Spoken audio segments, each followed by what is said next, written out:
Dr. Elizabeth Thompson's latex gloves froze mid-examination, her practiced hands trembling as she stared at the pulsating pink mass on Robert Sullivan's elbow.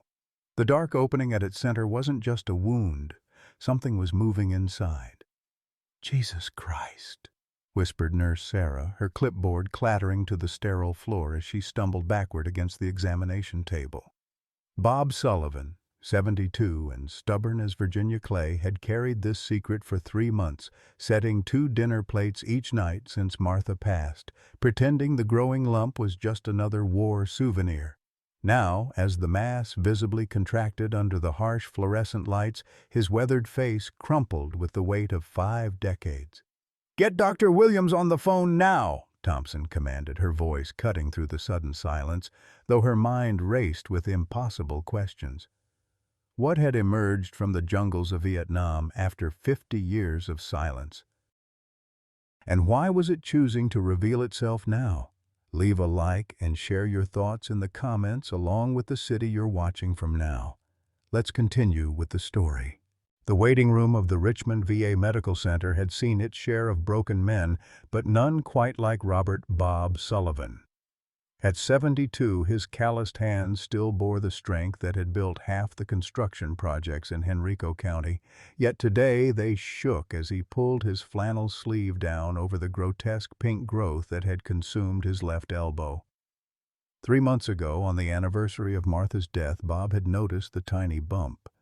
"Just a mosquito bite that won't heal," he'd muttered to the empty kitchen where he still set 2 plates out of habit, quietly putting one away before eating his cold dinner alone.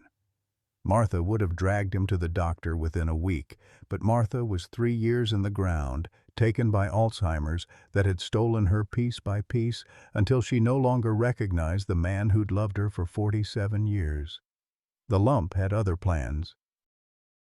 What started as a pinprick had grown to the size of a golf ball, its surface taking on an unsettling pink hue that reminded him of the infected wounds he'd seen in the jungle hospitals of Da Nang.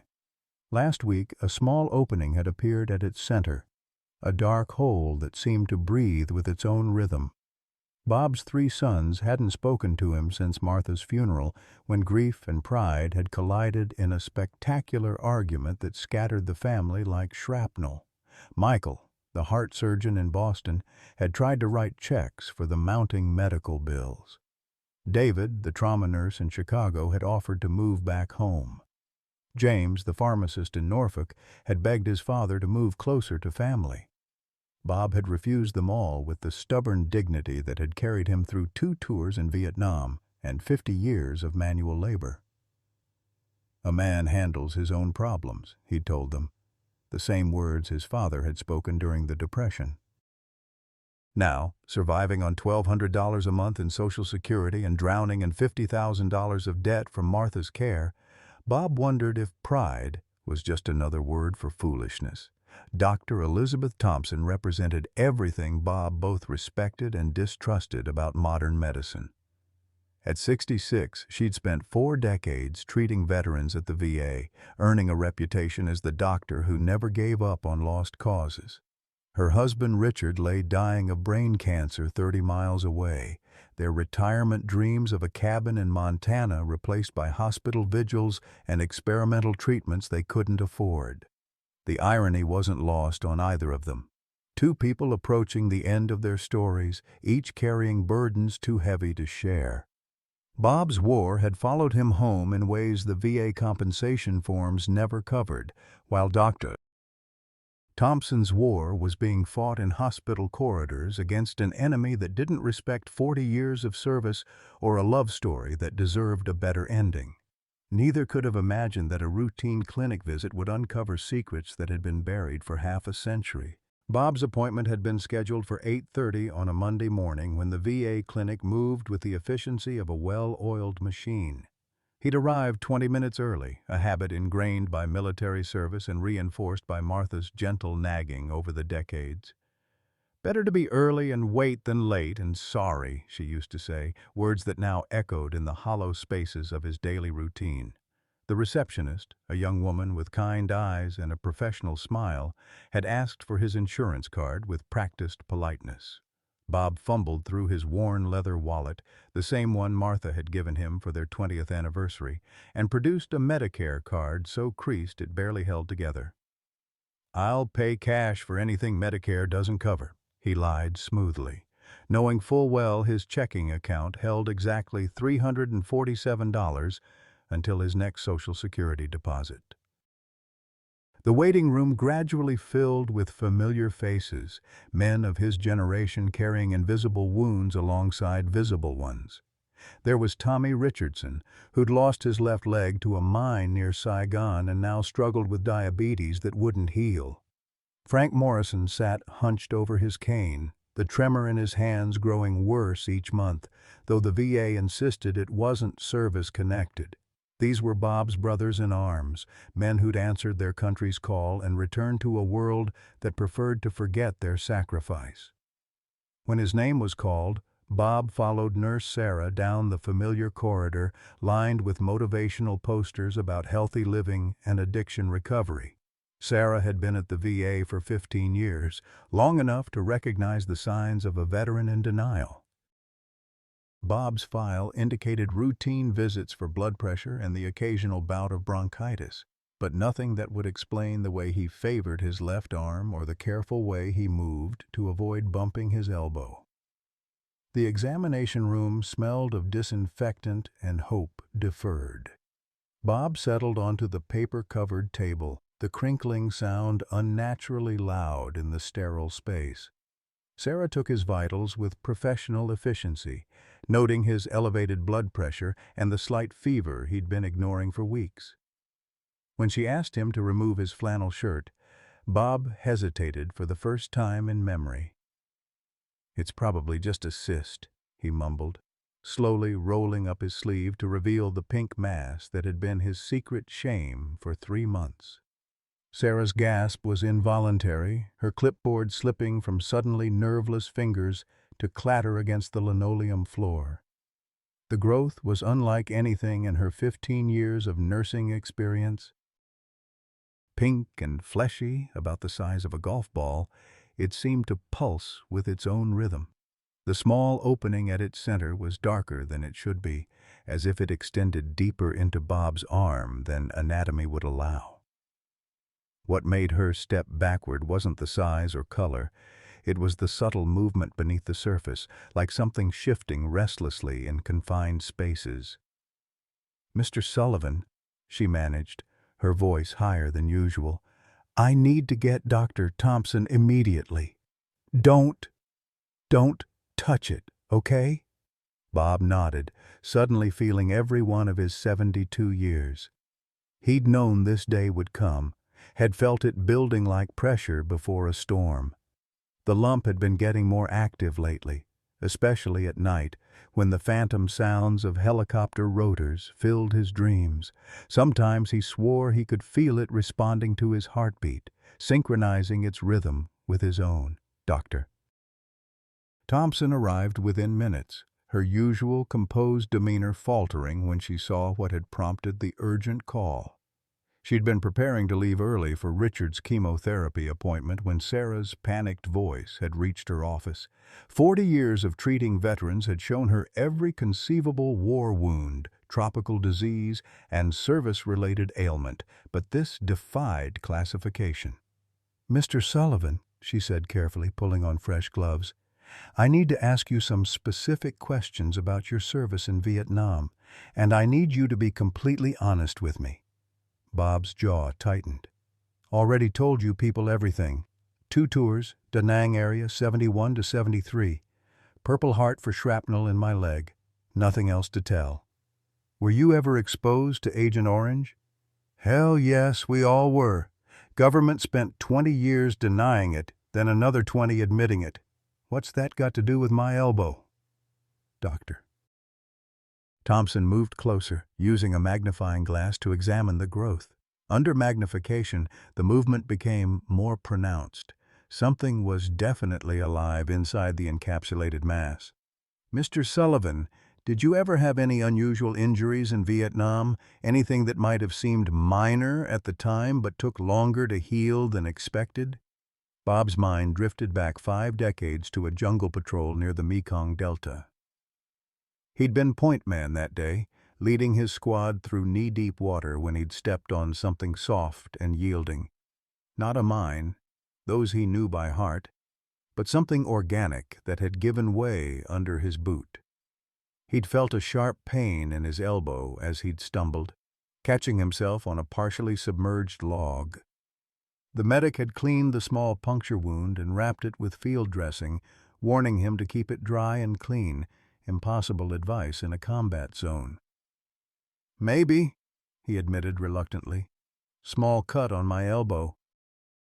Healed up fine after a few weeks." "Exactly where this growth is now?" Bob nodded, the connection hitting him like a physical blow. For 50 years he'd carried something home from that jungle, something that had waited patiently while he built a life with Martha, raised 3 sons, and worked himself into an early retirement.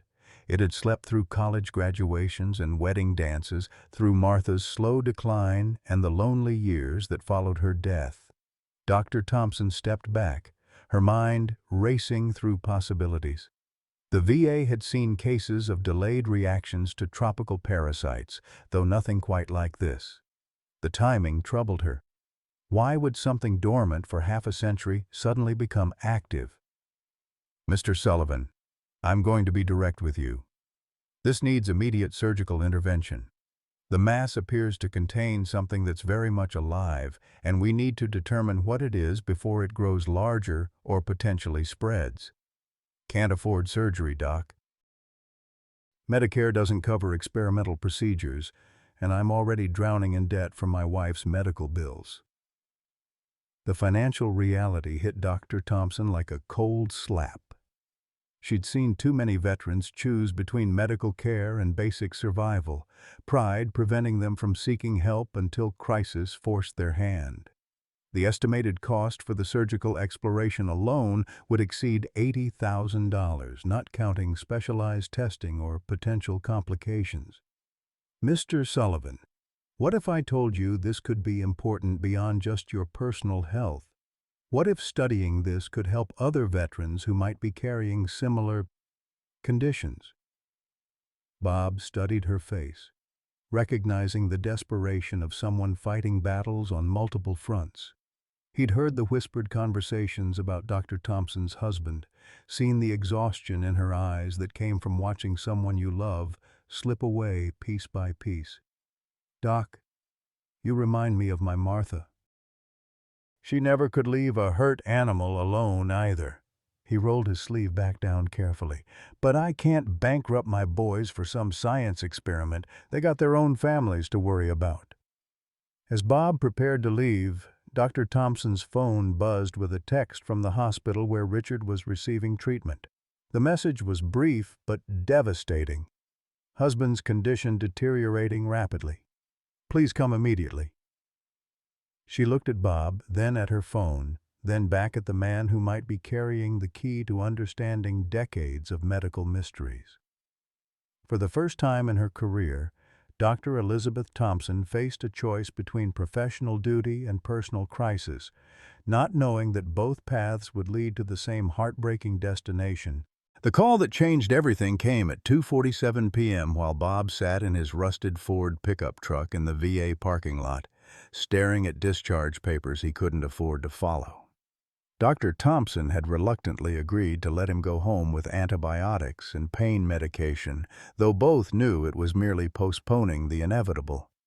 The pink mass on his elbow had grown visibly during the examination, and the dark opening at its center seemed to pulse with increasing urgency. His cell phone, a basic flip model that his sons had insisted he carry, rang with an unfamiliar number. Bob almost ignored it. Telemarketers had discovered veterans were easy targets for scams, but something made him answer. "Mr. Sullivan, this is Jennifer Hayes from the VA Financial Services Department.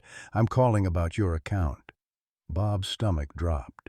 He'd been dreading this call for months, knowing that Martha's medical bills had finally caught up with him. Look, miss, I know I'm behind.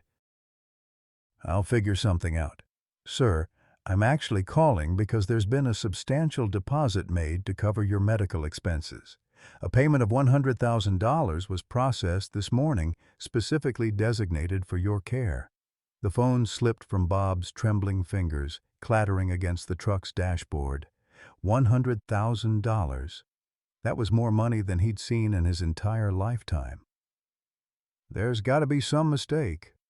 I don't have that kind of money, and I sure as hell don't know anyone who does. The payment came from something called the Sullivan Family Trust. Mr. Sullivan, the authorization was signed by a Michael Sullivan, listing himself as the primary trustee. Michael, his oldest son, the heart surgeon who'd tried to help after Martha's funeral and been rebuffed with harsh words about charity and family obligations. Bob hadn't spoken to Michael in 2 years, not since the bitter argument that had driven his boys away for good. Or so he'd thought. 20 minutes later, Bob found himself back in Dr. Thompson's office, the discharge papers crumpled in his coat pocket. She looked exhausted, her usual professional composure cracked around the edges. Her phone had been buzzing constantly with calls from the hospital where her husband Richard was fighting his losing battle against brain cancer. "Mr. Sullivan, I thought you'd gone home." "Turns out I can afford that surgery after all, Doc. Question is, are you still willing to do it?" Dr. Thompson's phone rang again, and she glanced at the caller ID with visible anguish. "Mr. Sullivan, I need to be honest with you. My husband is dying. I should be with him right now, not planning surgical procedures." "How long does he have?" "The doctors say 30 days, maybe less. We were supposed to retire together, spend his final months at a cabin in Montana. Instead, I'm here trying to solve medical mysteries while he slips away in a hospital bed 30 miles from here." Bob studied her face, seeing his own grief reflected in her eyes. "Doc, what would your husband want you to do?" Before she could answer, the office door burst open. Michael Sullivan stood in the doorway, still wearing surgical scrubs from his flight down from Boston. At 45, he'd inherited his father's stubborn jaw and his mother's gentle eyes, though both were currently blazing with equal parts anger and concern. "Dad, what the hell is wrong with you? Sarah called and said you had some kind of growth and you were just going to walk away without treatment?" Behind Michael came David, the middle son, his nurse's uniform wrinkled from the emergency flight from Chicago. At 42, David had spent his career in trauma units, but nothing had prepared him for the sight of his father looking so frail and defeated. "We've been worried sick about you since Mom's funeral," David said, his voice breaking slightly. "You just shut us out like we were strangers." The youngest son, James, arrived moments later, having driven straight from his pharmacy in Norfolk. At 38, he'd always been the peacemaker in the family, but even his diplomatic nature couldn't mask the hurt in his voice. "Dad, we've been paying your bills for months. Did you really think we'd let you go bankrupt over Mom's medical care?" Bob stared at his 3 sons, men he'd raised to be independent and strong, who had somehow found a way to help him without wounding his pride. "The trust fund. That was you boys?" "We set it up after Mom died," Michael explained. "We knew you'd never accept direct help, so we created a legal entity. Every month we've been contributing to cover your expenses." "But why? I said things, terrible things at the funeral." "Told you boys to live your own lives and leave me alone." "Because you're our father," David said simply. "Because Mom made us promise to take care of you. Because despite what you said in your grief, we love you." Dr. Thompson watched the family reunion with growing emotion, thinking of her own childless marriage and the decades she and Richard had poured into their careers instead of building a family. Her phone buzzed again with another urgent message from the hospital. "Dr. Thompson," James said, noticing her distress, "if you need to be somewhere else, we can wait. Family comes first." "That's just it," she replied, tears threatening for the first time in years. I don't have children. Richard and I dedicated our lives to medicine, to helping other people's families. Now when he needs me most, I'm torn between professional duty and personal love. Bob struggled to his feet, his sons moving instinctively to support him. Doc, go to your husband. This thing in my arm has waited 50 years. It can wait a few more hours. Mr. Sullivan, if we delay much longer, the growth could become inoperable. We're looking at a very narrow window for safe extraction.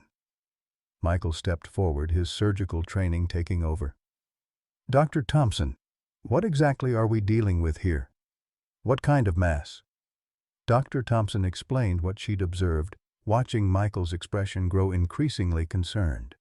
As a cardiovascular surgeon, he'd seen his share of unusual growths, but nothing quite like what she described. There's something else, Bob said quietly. Sometimes at night, I swear I can feel it moving. And lately, it seems to respond to my heartbeat, like it's aware. The room fell silent as the implications sank in. Dr. Thompson's phone rang once more, and this time she answered it immediately. The conversation was brief, but devastating. Richard's taken a turn for the worse, she said after hanging up. They're saying hours, not days. Bob looked at his sons, then at Dr. Thompson, feeling the weight of 5 decades of secrets pressing down on him. Doc, what if we could help each other? What if solving my problem could somehow help your husband too? It was a desperate hope, born of desperation, and the kind of faith that had carried both of them through their darkest hours. Neither could have imagined that Bob's 50-year burden was about to become the key to saving more lives than they ever dreamed possible. The turning point had arrived, and with it, the realization that some battles are meant to be fought together. The surgical suite at Richmond VA Medical Center hummed with an energy that felt different from routine procedures. Dr. Thompson had assembled her most trusted team, including Dr. Patricia Martinez, the VA's leading pathologist, and Dr. James Chen, an infectious disease specialist who had flown in from Johns Hopkins after hearing about the unusual case. Bob's sons waited in the family conference room, having taken emergency leave from their respective careers to support their father through what might be the most important medical procedure of his life. Bob had insisted on local anesthesia, his military pragmatism overriding medical recommendations. I want to see what comes out of me, Doc. After 50 years, I think I've earned that right. Dr. Thompson had reluctantly agreed, understanding that for veterans like Bob, maintaining control was often more important than comfort. The pre-surgical preparation revealed details that made the medical team increasingly fascinated. Under high-powered magnification, the pink mass showed a complex internal structure unlike any cyst or tumor they'd encountered. The dark opening at the center appeared to lead to a hollow cavity, and the movement they'd observed was definitely coming from within that space. Mr. Sullivan, Dr. Thompson said as she made the first careful incision, I want you to tell me immediately if you feel any unusual sensations. We're entering uncharted territory here. The moment the scalpel touched the mass, Bob felt a sensation he could only describe as recognition, as if something inside him was finally acknowledging its presence. It knows we're here, Doc. I can feel it. Shifting. As Dr. Thompson carefully separated the outer layers of tissue, she revealed a perfectly formed capsule that Bob's immune system had constructed around whatever lay inside. The capsule was thick and fibrous, suggesting his body had been fighting to contain this intrusion for decades. This is remarkable, Mr. Sullivan. Your immune system essentially created a biological prison around whatever is in here. Dr. Martinez leaned in with specialized imaging equipment, her excitement barely contained. Dr. Thompson, the encapsulation is unlike anything I've seen. It's as if his body recognized this as foreign, but also somehow beneficial. The tissue shows signs of enhanced healing and cellular regeneration around the capsule. Bob watched the monitors with growing fascination and dread. "Doc, are you saying this thing has been helping me somehow?" "It's possible," Dr. Chen interjected from his position at the microscope. "Some parasitic relationships can be symbiotic rather than harmful. Your longevity, your remarkable health for a 72-year-old man who's lived through combat and decades of physical labor, it might not be coincidental." As Dr. Thompson made the final incision into the capsule itself, the room fell silent. Inside was a small, segmented creature, approximately 4 centimeters long, dark in color and very much alive. It moved slowly but deliberately, as if it had been waiting for this moment for half a century. "Jesus," whispered one of the surgical nurses, stepping back instinctively. Bob stared at the creature that had been his unwitting companion for 50 years. "That's it. That little thing has been living inside me all this time?" Dr. Thompson carefully extracted the organism using specialized instruments, placing it immediately in a prepared biocontainer. "Mr. Sullivan, this appears to be some form of parasitic worm, but I've never seen anything quite like it. The fact that it survived in your body for 5 decades suggests an incredibly sophisticated biological adaptation." The extraction process took another hour, with the medical team carefully examining every millimeter of the capsule to ensure nothing remained behind. Throughout the procedure, Bob remained alert and talkative, sharing details about his time in Vietnam that he'd never told anyone, not even Martha. "There was this one patrol," he said as Dr. Thompson sutured the incision site, "deep in the Mekong Delta. We were moving through this swampy area and I stepped on something soft, not like mud or vegetation, but something that felt almost alive. When I pulled my foot up, there was this strange smell, kind of sweet and rotten at the same time." Dr. Chen looked up from his preliminary examination of the organism. "Mr. Sullivan, can you remember anything else about that incident? Any unusual wildlife in the area? Bodies of water?" "There were these pools of standing water everywhere, and the locals warned us to stay out of them. Said they were cursed or something. We figured it was just superstition, but our translator seemed genuinely scared." As Bob spoke, Dr. Martinez was already preparing tissue samples for immediate analysis. What she found under the microscope made her call for additional equipment. "Dr. Thompson, you need to see this. The tissue around where the organism was embedded shows cellular characteristics I've never encountered. It's as if the cells have been enhanced somehow." The implications were staggering. If the organism had been producing compounds that enhanced cellular regeneration, it could explain Bob's remarkable health and longevity. More importantly, it might represent a breakthrough in treating age-related diseases and cellular degeneration. Dr. Thompson's phone buzzed with an urgent message from the hospital where Richard was being treated. She glanced at it and paled. "Excuse me for a moment," she said, stepping away from the surgical table. The call was brief, but devastating. Richard had slipped into a coma, and the doctors weren't optimistic about his chances of regaining consciousness. Dr. Thompson returned to the surgical suite with tears in her eyes, struggling to maintain her professional composure. "Doc," Bob said quietly, having overheard part of the conversation, "if this thing inside me can help other people, then we need to figure out how to use it.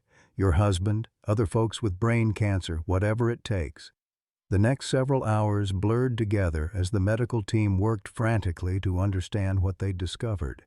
Initial tests revealed that the organism was indeed producing complex organic compounds, some of which showed remarkable similarities to experimental treatments for neurodegenerative diseases. Dr. Chen was the first to voice what everyone was thinking. "Dr. Thompson, If we can synthesize these compounds, we might be looking at a revolutionary treatment for Alzheimer's, Parkinson's, even brain cancer, but we need to move quickly. The organism is already showing signs of stress from being removed from its host environment. Bob's sons were called into the consultation room where Dr. Thompson explained the initial findings. Michael, with his cardiovascular surgery background, immediately grasped the significance. "You're saying this organism might have been protecting Dad somehow, that his body adapted to work with it rather than against it?" "That's our preliminary assessment," Dr. Thompson confirmed. "But there's more. The compounds it produces could potentially help patients with neurological conditions, including brain cancer." David, the trauma nurse, understood the implications for patient care. "How quickly could you develop a treatment protocol, and what would be the risks?" "That's the challenge," Dr. Chen admitted. "We're looking at months or years of testing under normal circumstances. But if we could fast-track the research..." James, the pharmacist, raised the practical concerns. "The FDA approval process alone would take years. Even if this is revolutionary, bureaucracy doesn't move at the speed of medical emergency." Dr. Thompson looked at Bob, who was sitting quietly and processing everything he'd heard. "Mr. Sullivan, I need to ask something of you that goes beyond normal medical protocol. Would you be willing to participate in experimental treatment trials? Not just for your own health, but potentially to help develop treatments for others?" Bob thought about Martha, about the long months watching her slip away from Alzheimer's while feeling helpless to stop it. He thought about Dr. Thompson's husband fighting brain cancer, and about all the veterans he knew who were battling their own invisible wars against age and disease. "Doc, I've been carrying this thing for 50 years without knowing it. If it can help people, then I guess it was meant to be shared." He paused, looking at his sons. "But I want my boys involved in every decision. I won't make the same mistake I made after Martha died, shutting out the people who love me." The room fell silent as the weight of the moment settled over everyone present. They were standing at the threshold of a potential medical breakthrough, but the human cost was enormous. Richard was dying, Bob was risking his life on experimental treatments, and Dr. Thompson was being forced to choose between personal grief and professional opportunity. Michael spoke first, his surgeon's training helping him cut through the emotion to focus on facts. "Dad, we're with you whatever you decide. But I want a second opinion from my colleagues at Johns Hopkins. If we're going to do this, we do it right. And I want to be involved in the treatment protocol development," David added.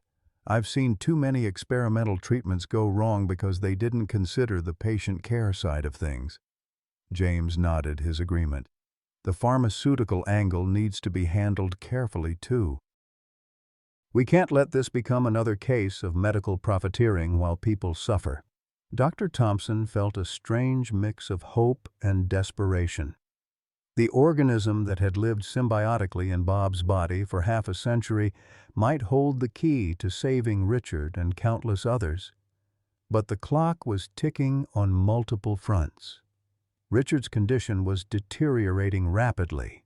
The organism showed signs of stress outside its host environment, and the bureaucratic machinery of medical research moved frustratingly slowly. "There's one more thing," Bob said quietly. "I keep thinking about that patrol in Vietnam, about the locals warning us away from those pools. What if there are other organisms like this? What if other veterans are carrying similar passengers?" The question hung in the air like a revelation. If Bob's case wasn't unique, if other Vietnam veterans were unknowingly carrying similar organisms, it could represent the largest medical discovery in modern history.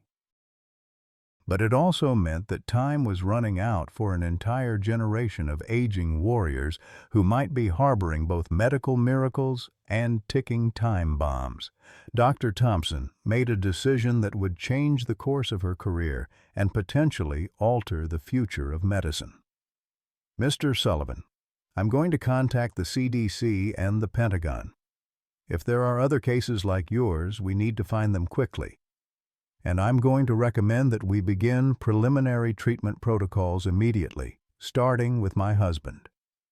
As the medical team prepared to move forward with their unprecedented research, none of them could have anticipated the challenges that lay ahead, or the personal sacrifices that would be required to unlock the secrets Bob had carried home from Vietnam 50 years earlier. The development phase of their journey was about to begin, and with it a race against time that would test everything they believed about medicine, family, and the unexpected ways that burdens can become blessings. The Richmond VA Medical Center had never seen anything like the controlled chaos that erupted in the days following Bob's surgery. Word of the discovery had spread through medical channels with the speed of wildfire, bringing researchers from the CDC, Johns Hopkins, and the National Institutes of Health converging on the small Virginia facility. Dr. Thompson found herself at the center of a medical storm while simultaneously racing against time to save her husband's life. Richard Thompson lay unconscious in the intensive care unit at VCU Medical Center, his brain cancer having progressed to the point where doctors were discussing end-of-life care. Dr. Thompson split her time between the research lab where Bob's organism was being studied and her husband's bedside, where she held his hand and whispered about the breakthrough that might have come too late to save him. "The preliminary biochemical analysis is extraordinary," Dr. Martinez reported during the daily team meeting. "The organism produces at least 12 distinct compounds, 3 of which show remarkable similarity to experimental neuroprotective agents currently in clinical trials for Alzheimer's disease." Bob sat in on these meetings, insisting on understanding every aspect of the research being conducted on what he'd come to call his 50-year passenger. His sons had arranged to take extended leave from their jobs, with Michael consulting on the surgical aspects, David managing patient care protocols, and James handling the pharmaceutical analysis. "What I don't understand," Bob said during one particularly intense session, "is why this thing chose to wake up now. It's been quiet as a church mouse for 5 decades, and suddenly it's throwing a party in my elbow." Dr. Chen had been pondering the same question. "Mr. Sullivan, you mentioned that the growth appeared around the time of your wife's death. Grief can significantly suppress immune function. It's possible that your immune system's weakening allowed the organism to become more active." The connection hit Bob like a physical blow. Martha's death hadn't just broken his heart. It had awakened something that had been dormant since Vietnam. "You're saying that losing Martha might have triggered this whole thing?" "It's a working theory," Dr. Thompson said gently. "Grief affects every system in the body. Your immune system, which had been successfully containing the organism for decades, may have weakened enough to allow it to emerge from dormancy." Meanwhile, the CDC had begun a systematic review of Vietnam veteran medical records, looking for cases of unexplained masses, cysts, or growths that might indicate similar parasitic relationships. The initial findings were both alarming and hopeful. Of the 12,000 Vietnam veterans in their database, nearly 200 had reported unusual growths or masses that had been dismissed as benign cysts or age-related changes. "We're looking at a potential epidemic that's been hiding in plain sight for 50 years, Dr. Sarah Williams from the CDC explained during a video conference with the research team.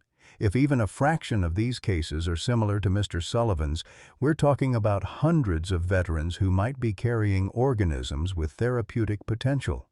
Bob's case had attracted media attention despite the medical team's efforts to maintain confidentiality. Veterans organizations were demanding answers about what the government might have known about parasitic exposure in Vietnam. Pharmaceutical companies were quietly making inquiries about research partnerships. The political implications were staggering, but Bob remained focused on more immediate concerns. "Doc, I appreciate all this scientific excitement," he said to Dr. Thompson after a particularly long day of testing. "But what about your husband? Are we any closer to helping him?" Dr. Thompson's composure finally cracked. "The organism is deteriorating outside its host environment. We've managed to synthesize small amounts of the key compounds, but not enough for a meaningful treatment trial. We're running out of time on multiple fronts." The truth was devastating. The organism that had thrived for 50 years inside Bob's body was slowly dying in the laboratory environment, despite the team's best efforts to replicate its natural conditions. They had perhaps days before it expired completely, taking with it any hope of understanding its therapeutic mechanisms. "What if we put it back?" Bob asked suddenly. "What if I volunteer to be the test subject? Put the little fella back where it came from and see if we can figure out how to harvest what we need without killing it." The medical team was horrified by the suggestion. "Mr. Sullivan, re-implanting an extracted parasite would be unprecedented and extremely dangerous," Dr. Chen protested. "We have no idea how your immune system would react to reintroduction. But you said it was helping me, right? That it's been keeping me healthy all these years? Maybe I need it as much as it needs me." Michael stepped forward, his surgical training overriding his emotional response. "Dad, the risks are enormous. We don't know if your body would accept it again, or if the extraction process has damaged either you or the organism beyond repair. Son, I'm 72 years old. I've already lived longer than most men of my generation. If there's a chance this could help Dr. Thompson's husband or other veterans or people with diseases like what took your mother, then it's a chance worth taking." David, the trauma nurse, understood the psychology behind his father's decision. "Dad, you feel guilty about surviving when so many of your brothers didn't make it home from Vietnam. This isn't about science, this is about survivor's guilt." "Maybe it is," Bob admitted. "But maybe that's exactly why I need to do this. Maybe I've been carrying this thing for 50 years for a reason. Maybe Martha's death triggered it to emerge because it was time to share what we learned." Dr. Thompson found herself facing an impossible ethical dilemma. Re-implanting the organism could kill Bob, but it might also be the only way to save Richard and potentially hundreds of other patients. The normal medical ethics approval process would take months they didn't have. "There's another consideration," James said quietly. "If Dad is right about this being symbiotic rather than parasitic, removing it might be what's actually dangerous. What if his body has adapted so completely to its presence that he can't survive without it?" The question sent chills through the research team. They'd been so focused on the organism's therapeutic potential that they hadn't fully considered what its absence might mean for Bob's long-term health. Blood tests had already shown changes in his cellular function since the extraction, though whether these were positive or negative remained unclear. "I'm willing to be the guinea pig," Bob said firmly. "But I have conditions. My boys are part of every decision. Dr. Thompson gets first access to any treatments we develop for her husband. And if this works, the benefits go to veterans first, not pharmaceutical companies." Dr. Thompson looked at her research team, then at Bob's sons, and finally at Bob himself. "Mr. Sullivan, what you're proposing isn't just medically risky, it's emotionally devastating. If something goes wrong, I'll have to live with the knowledge that I let a patient die for experimental research. Doc, you'll have to live with the knowledge that you tried to save lives instead of playing it safe. There's a difference." The decision ultimately came down to a vote by the Medical Ethics Board, hastily convened for an emergency session. Bob presented his case personally, flanked by his 3 sons, who had unified in support of their father's choice despite their personal fears.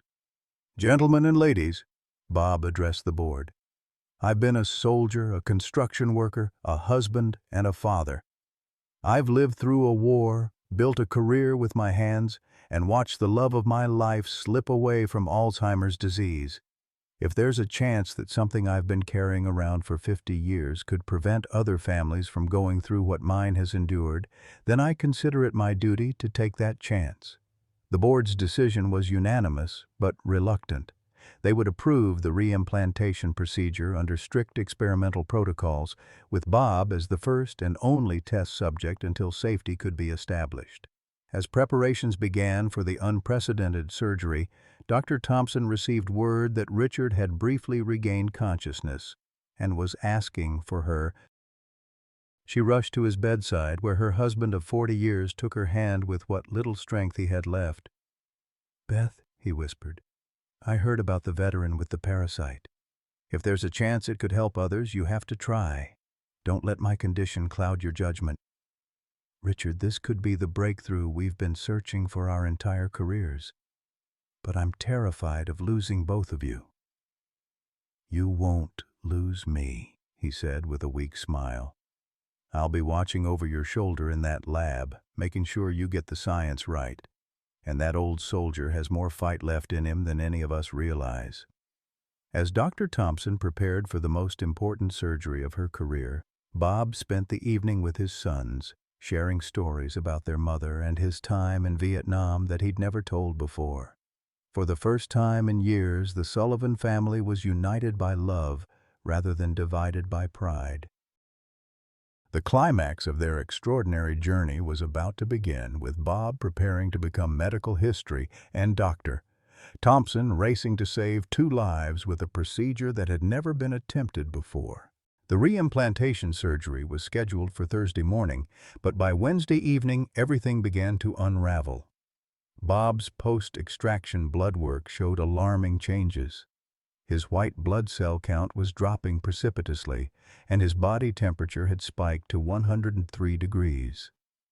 Dr. Thompson found herself facing the nightmare scenario she'd feared from the beginning.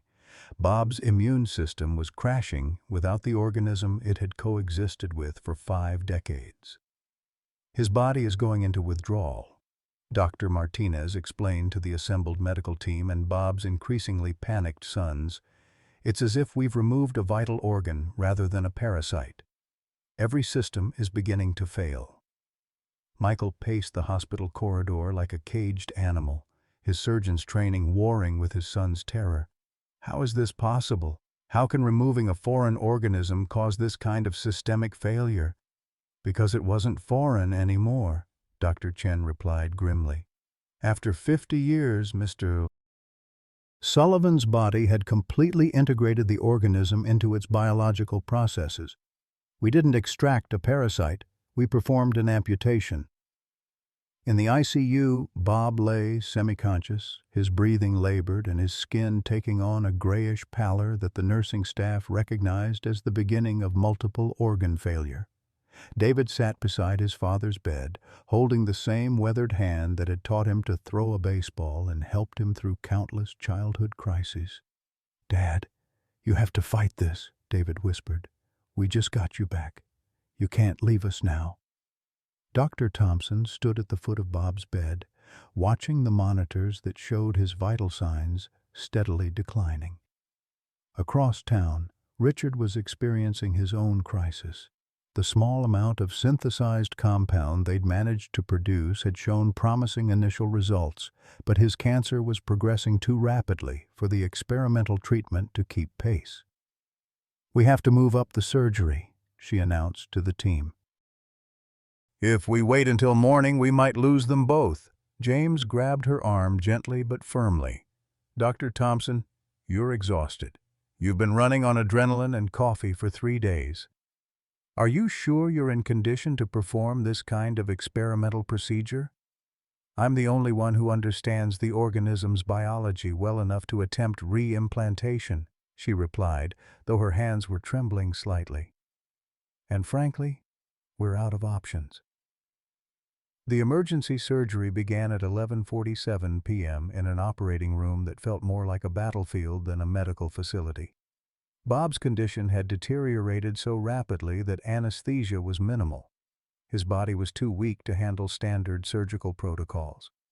The organism, meanwhile, was showing its own signs of distress in the laboratory environment, moving sluggishly and appearing to lose its distinctive coloration. "It's dying too," Dr. Martinez reported from her position monitoring the parasite's vital signs. "If we don't get it back to its host environment soon, we're going to lose it entirely." Dr. Thompson made the first incision at the exact site where she'd removed the organism days earlier. Bob's tissue showed signs of severe inflammation and infection, his body's desperate attempt to heal what it perceived as a catastrophic injury. As she worked to create a new environment for the organism, Bob's vital signs continued to plummet. "Blood pressure dropping," called the anesthesiologist. "Heart rate irregular. We're losing him." "Not yet," Dr. Thompson muttered, her surgical training taking over despite her emotional exhaustion.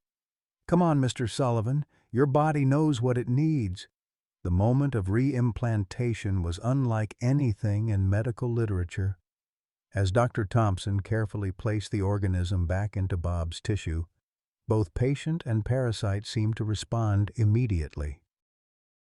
Bob's heart rate stabilized, his blood pressure began to climb, and the organism's movements became more vigorous and purposeful.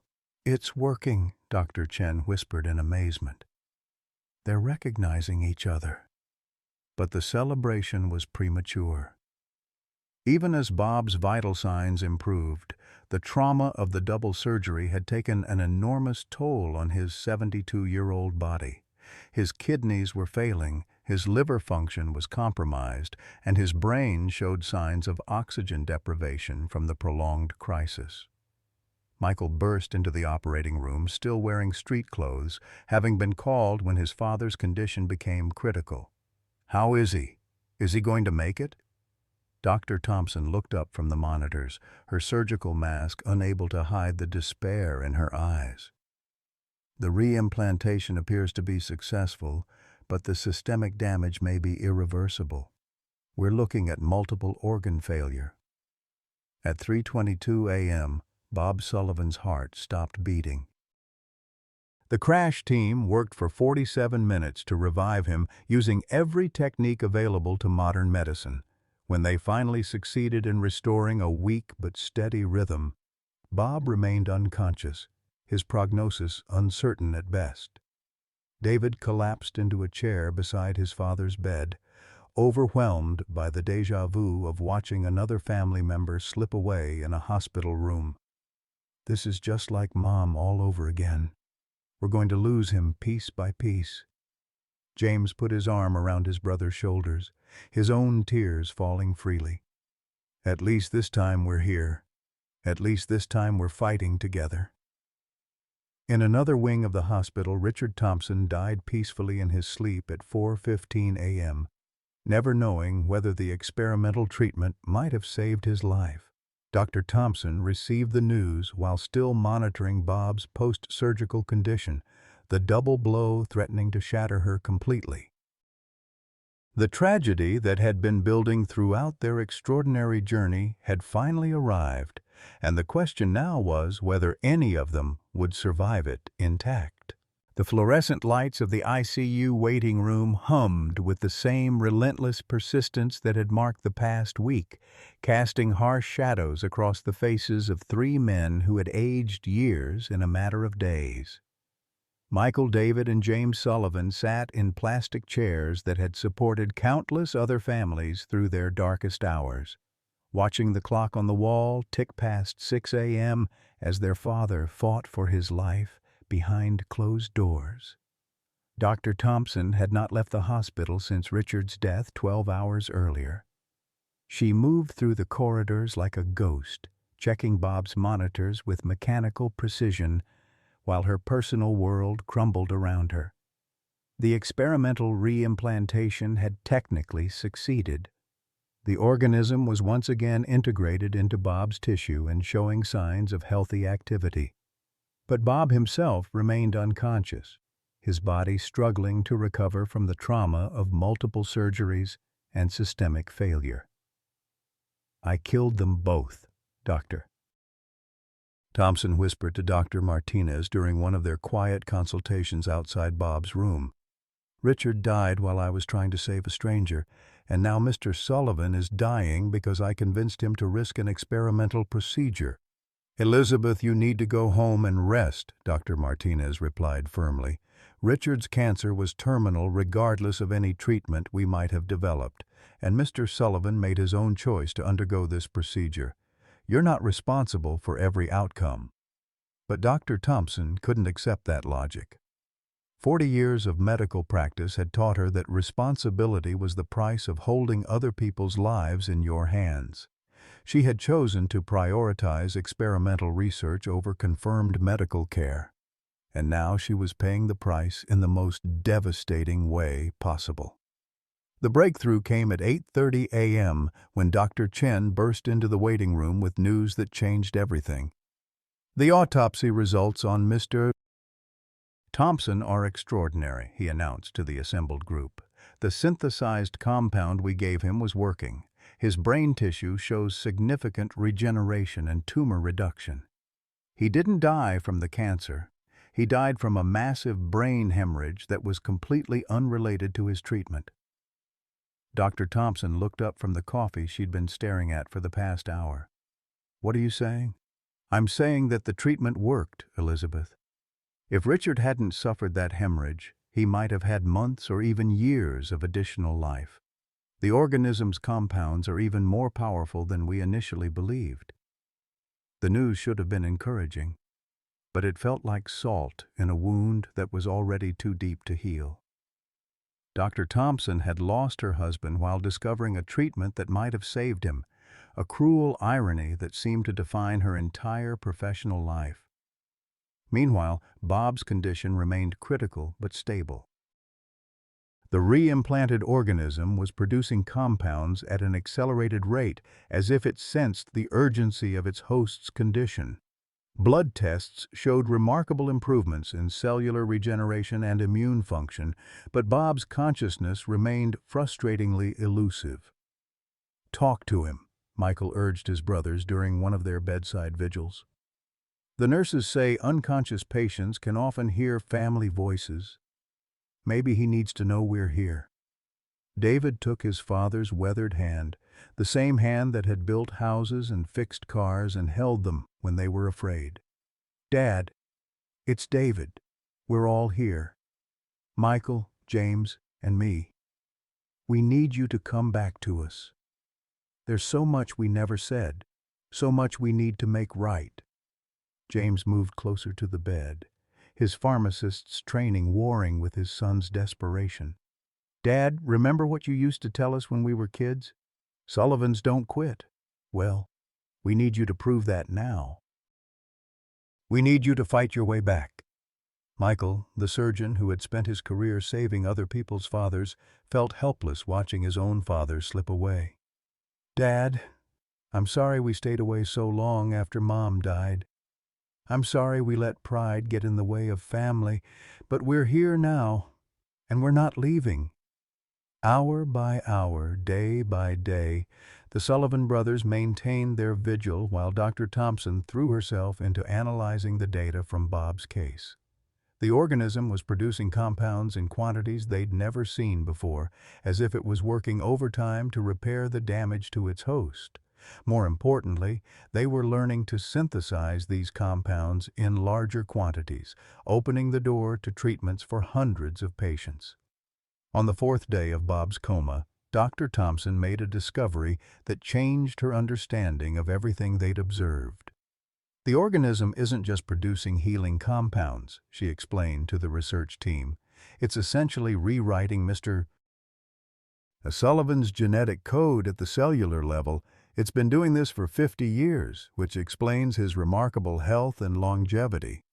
"You're saying it's been performing genetic therapy without anyone knowing it?" Dr. Chen asked incredulously. "More than that, I'm saying it's been optimizing his biological systems for survival. The reason the extraction nearly killed him is that his body had become fundamentally dependent on the organism's genetic modifications. We didn't just remove a parasite, we undid 50 years of biological evolution." The implications were staggering. If the organism could perform genetic therapy at the cellular level, it represented not just a treatment for specific diseases, but a fundamental advancement in human biology. Bob Sullivan had unknowingly been living as the world's first successful subject of long-term genetic enhancement. "There's something else," Dr. Martinez added, reviewing tissue samples under high magnification. "The organism appears to be reproducing. There are microscopic offspring throughout Mr. Sullivan's system, each one carrying the same therapeutic properties as the parent." Dr. Thompson stared at the lab results, her scientific mind racing even as her personal grief threatened to overwhelm her. If it's reproducing, then Mr. Sullivan could potentially become a source of organisms for other patients. We wouldn't need to synthesize the compounds. We could establish living colonies. The ethical implications were enormous. Bob could become the source of life-saving treatments for thousands of patients, but it would mean a lifetime of medical procedures, tissue harvesting, and constant monitoring.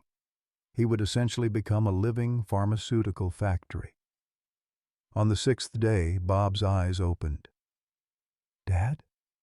David whispered, hardly daring to believe what he was seeing. "Dad, can you hear me?" Bob's voice was barely audible, cracked from days of unconsciousness. "Boys, you're all here." Michael pressed the call button for the nurses while trying to maintain his professional composure. "Dad, don't try to talk too much. You've been unconscious for 6 days. We were so scared we were going to lose you." Not ready to go yet," Bob managed to say. Too much work to do." Dr. Thompson arrived within minutes, her relief visible despite her professional demeanor. "Mr. Sullivan, how are you feeling? Any pain or discomfort?" Bob tried to sit up, then thought better of it. "Feel different, stronger somehow, like I'm 20 years younger." He looked at his sons, then at Dr. Thompson. "Did it work? Did the little fella make it back home?" "More than made it home," Dr. Thompson said with the first genuine smile she'd managed in days.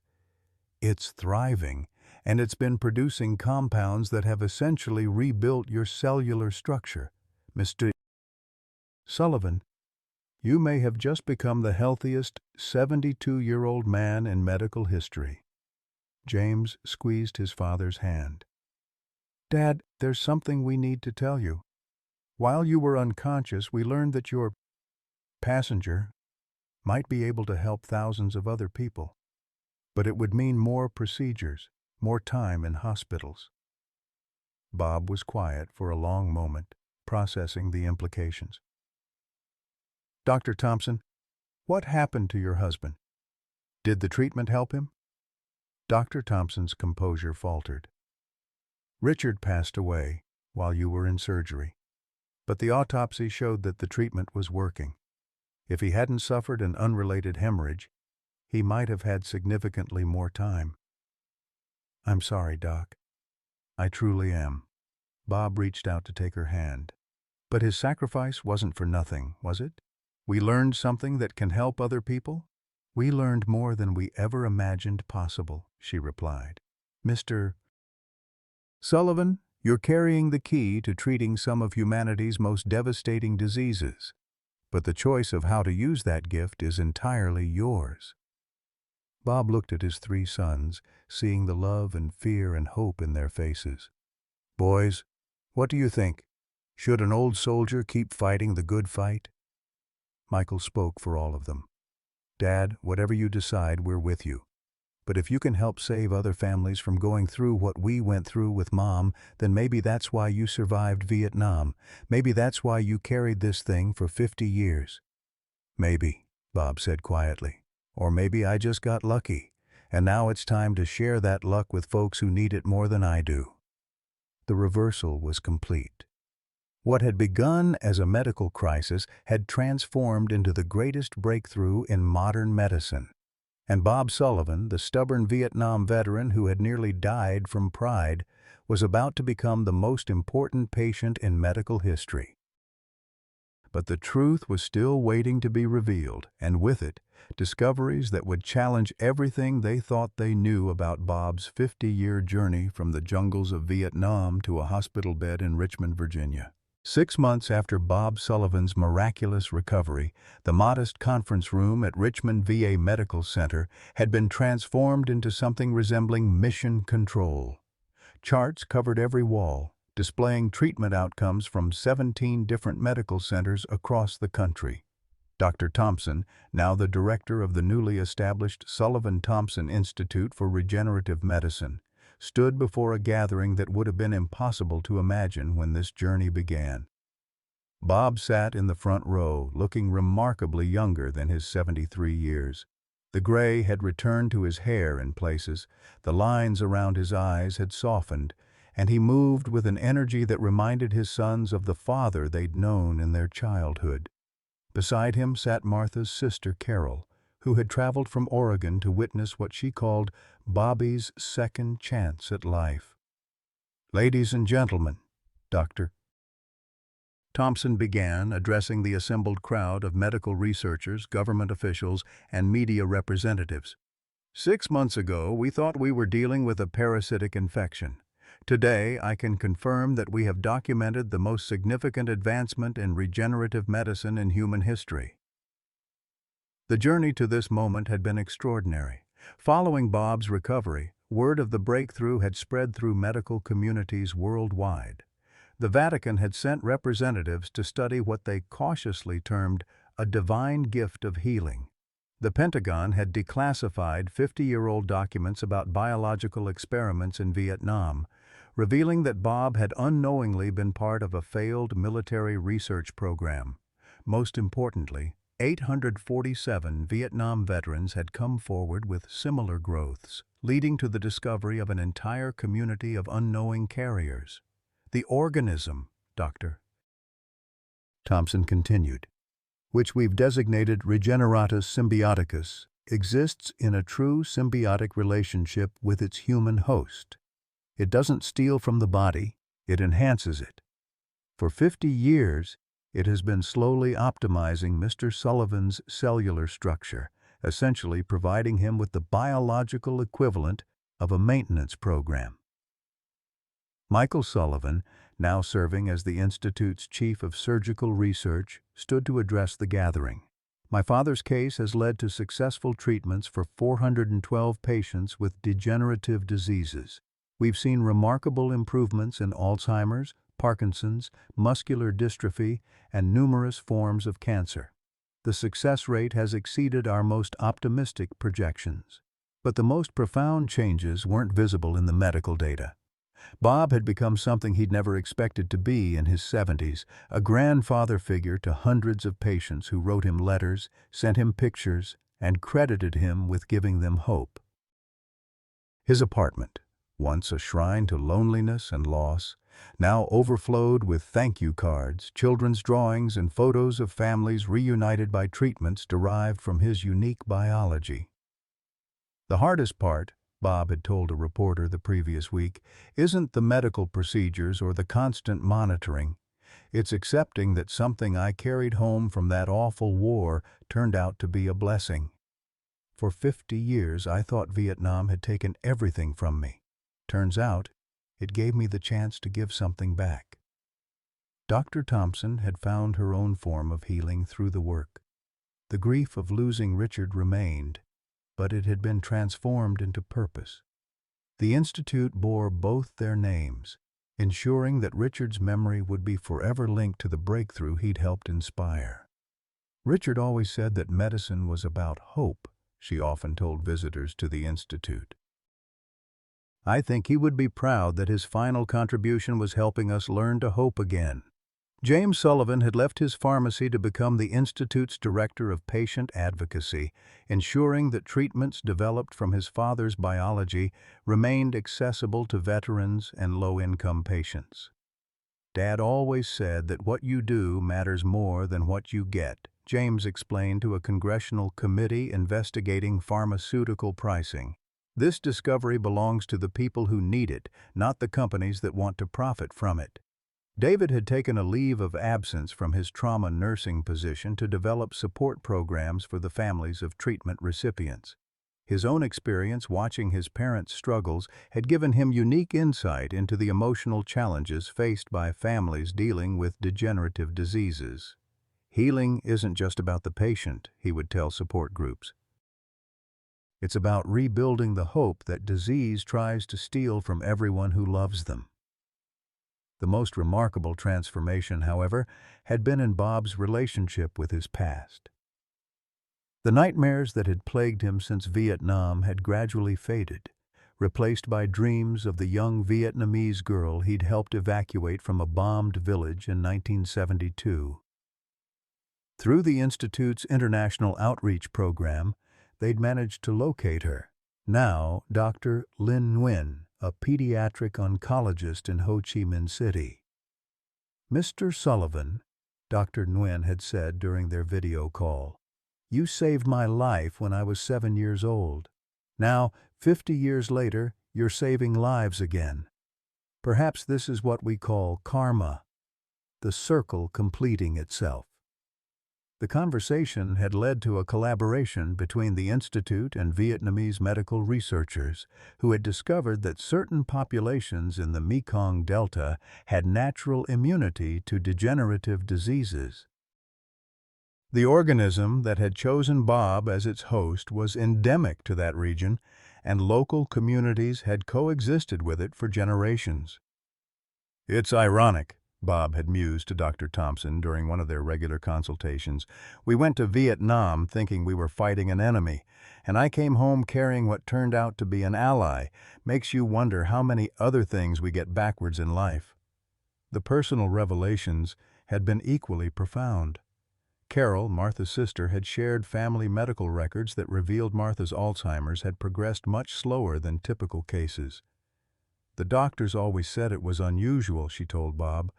"She should have lost her memory much faster than she did. Now we know why. You were protecting her without even knowing it." Bob had wept when he learned that his proximity to Martha during their 47 years of marriage had likely given her an additional 2 decades of cognitive function.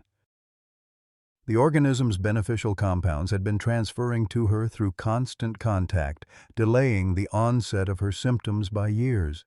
"She used to joke that I was her lucky charm," he told his sons. Turns out, she was right. The government's involvement had brought both benefits and complications. A congressional hearing had resulted in formal recognition of the Vietnam veterans affected by similar organisms, along with full medical coverage for their treatment and monitoring. The Pentagon had issued a formal apology for the covert biological experiments, though they maintained that the original research had been discontinued when it was deemed ineffective. "The irony," testified General Patricia Hayes during the congressional hearing, "is that we abandoned the program because we couldn't detect any immediate effects. We were looking for weapons, not medicine. We completely missed the long-term benefits because we weren't looking for them." Bob's testimony to Congress had been brief but powerful. "I don't need apologies for what happened 50 years ago," he'd said. "I need promises about what we're going to do with what we learned. There are thousands of veterans out there who might be carrying similar gifts. We need to find them before they suffer the way I almost did." The media attention had transformed Bob from a forgotten veteran into something approaching a folk hero. The healing soldier, as one magazine had dubbed him, received hundreds of letters each week from families affected by degenerative diseases. He read every one, often responding personally to those who seemed most in need of encouragement. "What people don't understand," he told a documentary crew filming at the Institute, "is that I'm not special. I just got lucky in a way that took 50 years to pay off. The real heroes are the doctors and researchers who figured out how to turn my luck into hope for other people." Dr. Thompson often reflected on the journey that had brought them to this point. 6 months ago, I was preparing for retirement and watching my husband die. Today, I'm running the most advanced regenerative medicine research facility in the world. Sometimes, life has a sense of timing that defies explanation. The institute had become a pilgrimage site for families facing devastating diagnoses. The waiting room where Bob had first revealed his secret now welcomed patients from around the world, their hope renewed by treatments that had seemed impossible just months earlier. As the press conference concluded, Bob stood to address the gathering one final time. I want to say something to the families out there who are dealing with diseases that steal your loved ones piece by piece. 6 months ago, I was a lonely old man waiting to die. Today, I'm busier than I've ever been, helping people I never would have met live longer, better lives. If an old soldier like me can find purpose at 73, then there's hope for all of us. The applause was sustained and emotional, but Bob's attention was focused on the back of the room where his 3 sons stood together with their families. Michael's twins, now 9 years old, wore T-shirts that read, "My grandpa is a superhero." David's adopted daughter from Vietnam had traveled from Chicago to witness this moment. James's wife held their newborn son, who would grow up in a world where degenerative diseases were no longer death sentences. But the most profound moment came when Bob noticed an elderly woman in the audience wiping away tears. She approached him after the formal presentation ended, her hands shaking as she reached for his. "Mr. Sullivan," she said, "my husband has Parkinson's disease. He's been in the trial program for 3 months. Yesterday he played piano for the first time in 2 years. I just wanted to thank you for giving me my husband back." Bob squeezed her hands gently, thinking of Martha and all the years they'd lost to disease and regret. "Ma'am, I think we gave each other our husbands back. That's what families do. We take care of each other, even when we don't know we're doing it." The ending was not just happy. It was transformative. A bitter, isolated veteran had become a source of hope for thousands. A grief-stricken doctor had found purpose in her loss. A broken family had healed stronger than before, and a 50-year-old secret from a forgotten war had become humanity's greatest gift to itself. Sometimes, the longest journeys bring us exactly where we need to be. At 72, Bob Sullivan thought his story was over. A lonely widower drowning in medical debt, estranged from his children, carrying invisible wounds from a war that never seemed to end. Like so many of us in our golden years, he'd accepted that his best days were behind him, that isolation and declining health were simply the price of growing older in America. But sometimes, life has other plans. What Bob thought was his burden, a mysterious growth he'd hidden for months out of stubborn pride, turned out to be his greatest gift. His 50-year secret didn't just save his own life. It became the key to healing thousands of others and reuniting a family torn apart by grief and misunderstanding. Bob's journey reminds us that it's never too late for second chances, that our struggles might be preparing us for purposes we can't yet imagine, and that the love of family can overcome even the deepest wounds.